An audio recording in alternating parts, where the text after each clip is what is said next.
बिस्मिल्लाहिर्रहमानिर्रहीम। अस्सलाम वालेकुम नाज़रीन, मैं हूं जावेद चौधरी। ख्वातिन 1789 में फ्रांस में किंग लुई 16 की हुकूमत थी। उसके दौर में फ्रांस दो तबकों में तकसीम हो गया। एक वो तबका जिसके लिए फ्रांस जन्नत का टुकड़ा था।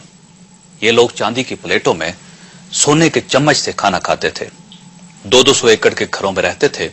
इन लोगों को आम लोगों पर टैक्स तक लगाने की इजाजत थी और इन लोगों को कानूनन 10 कत्ल माफ थे।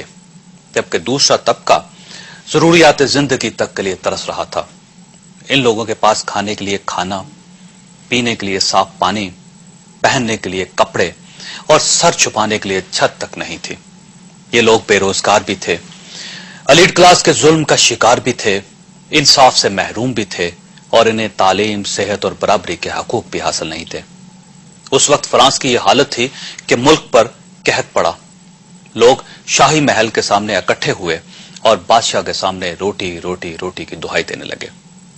यह वही वाकया था जिसके आखिर में बादशाह की नौजवान मलका ने कहा था कि अगर इन लोगों को रोटी नहीं मिलती तो ये केक खा लें।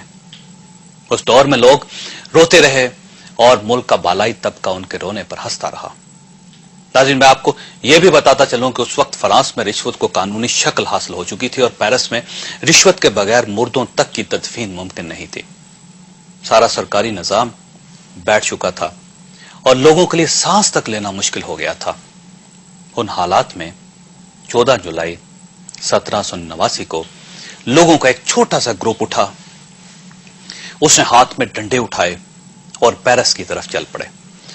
हुकूमत ने शुरू में इन लोगों को बागी करार दिया और फौज को इन्हें कुचलने के लिए भिजवा दिया। लेकिन फौज के पहुंचने से पहले ही ये छोटा सा ग्रुप हजारों लाखों की फौज बन चुका था। लोगों की यह फौज एक माह के अंदर पेरिस पहुंच गई। उसने शांज़ेलिज़े पर गिलोटीन लगाई और पेरिस के हर उस शख्स का गला काट दिया जो रोज शेव करता था, जो दिन में 3 बार खाना खाता था, जिसके घर में रात के वक्त रोशनी होती थी और जिसके पास कपड़ों का एक से ज्यादा जोड़ा होता था। तारीख खून के इस खेल को इंकलाब फ्रांस या फ्रेंच रेवोल्यूशन कहती है।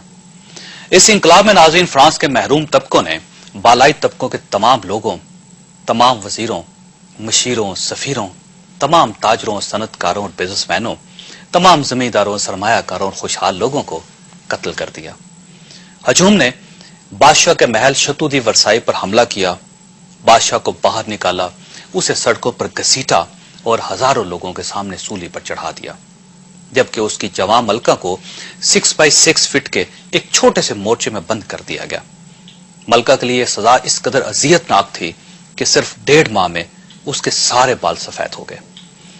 यह इंकलाब नाज़रीन 1792 तक कायम रहा और इसके बाद फ्रांस से बादशाहत हमेशा हमेशा के लिए खत्म हो गई। हाज़रात, हम लोग अक्सर एक दूसरे से पूछते हैं कि फाटा के शिद्दत पसंद कौन है, कबायली इलाकों में हुकूमत के रेट को कौन चैलेंज कर रहा है, सावात में किसका कब्जा है और आजकल बुनेर और शांगला पर कौन काबिज है। हम लोग, हमारा मीडिया, हमारी हुकूमत और बैनुल अक़वामी ताकतें इन्हें तालिबान कहती हैं। लेकिन मैं इस थीसिस से थोड़ा सा इख्तलाफ करता हूं, क्योंकि मेरा ख्याल है इन लोगों का मजहब के साथ कोई ताल्लुक नहीं। यह पाकिस्तान का वो महरूम तबका है जिसे 60 साल में तालीम, सेहत और रोजगार नहीं मिला। हमने जिन्हें इस मुल्क में इज्जत, इंसाफ और बराबरी नहीं दी और हमने जिन्हें आज तक मोहब्बत नहीं दी। ये लोग पाकिस्तान के वो महरूम लोग हैं जिन्होंने तालिबान का नाम ओढ़कर अपनी 60 साल की बेहुरमती का बदला लेना शुरू कर दिया है। आप गौर कीजिए, इन लोगों के लीडर कौन हैं। इनमें से कोई लिफ्ट ऑपरेटर था, कोई बस ड्राइवर था, कोई कंडक्टरी करता था, कोई इत्र बेचता था और कोई गली गली, मोहल्ले मोहल्ले में फेरी लगाता था। आप गौर कीजिए, पंजाब, सिंध और सरहद के कौन से लोग इन्हें ज्वाइन कर रहे हैं। ये वो लोग हैं जिन्हें कोई बुनियादी सहूलत हासिल नहीं थी। ये सब बेरोजगार, महरूम, बीमार और बेहुरमती का शिकार लोग हैं। चुनांचे ये इस तेजी से आगे बढ़ते चले जा रहे हैं कि मौलाना फजलुर रहमान तक ये कहने पर मजबूर हो गए हैं कि इस्लामाबाद अब इनसे ज्यादा दूर नहीं। सो नाज़रीन, ये तालिबान नहीं है, ये तालिबान के लबादे में फ्रेंच रेवोल्यूशन है और हम इन्हें तालिबान का नाम देकर खुद को धोखा दे रहे हैं।